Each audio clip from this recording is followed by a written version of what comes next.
And we're back with North of the Broad with Estelle Ford-Williamson. Estelle has an interesting background. We're going to begin. She's written a new novel. We're going to talk about that in just a second.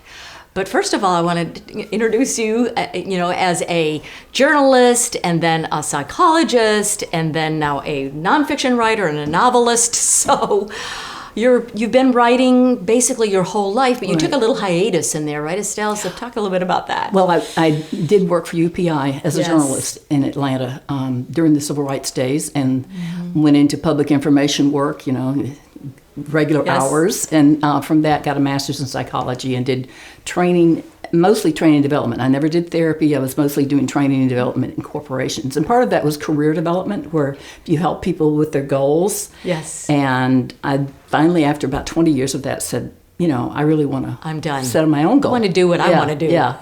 I was going to write. Remember Ernest Hemingway? You really loved Ernest Hemingway? I liked Ernest Hemingway's life, not necessarily his writing. I wasn't all that familiar with his writing, but I knew his lifestyle was just something really great.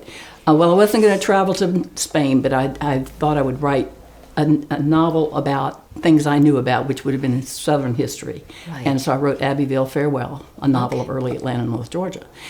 And then gradually transitioned into writing fiction with a combination of detour into nonfiction as well. So I do both. But your latest book is called Rising Fawn, and you brought a copy. Right. Right. And so it's set in Atlanta, so you've got the urban, but then the character goes to the Lookout Mountains. So give us just a little hint of the plot. Okay. Clare Connor is a very successful Atlanta life coach.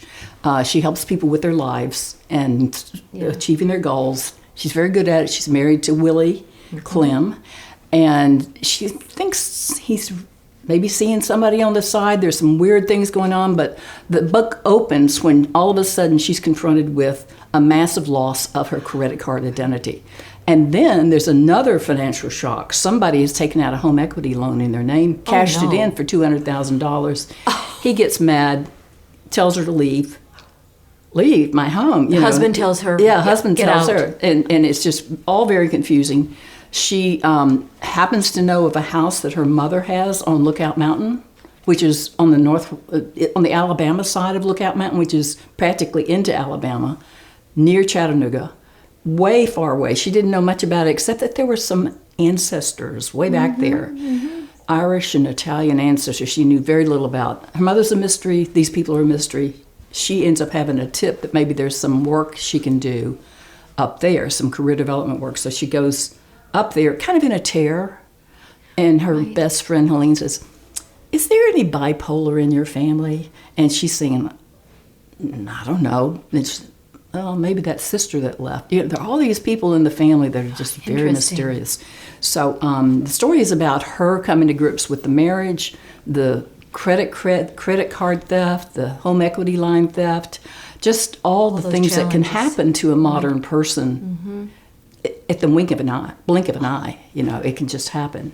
Now, Jonathan said you're a great friend of the Pat Conroy Literary Center. Oh, I love the center. And you've done teaching and instructing and writing and so forth. And so how did the center help you with this particular book? I don't know, it's either in the writing or the publishing or whatever. So it was very helpful. Writing the book takes a long time. It takes me a very long time. My books so far have taken, the nonfiction memoir I did was like, a co-written memoir was like 4 years of writing. Oh my gosh. That was short.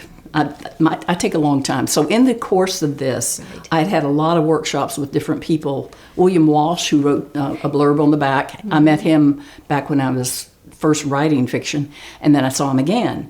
So the center brings people together, and they have a wonderful writers group that's co-sponsored with the South Carolina Writers Association, another great organization.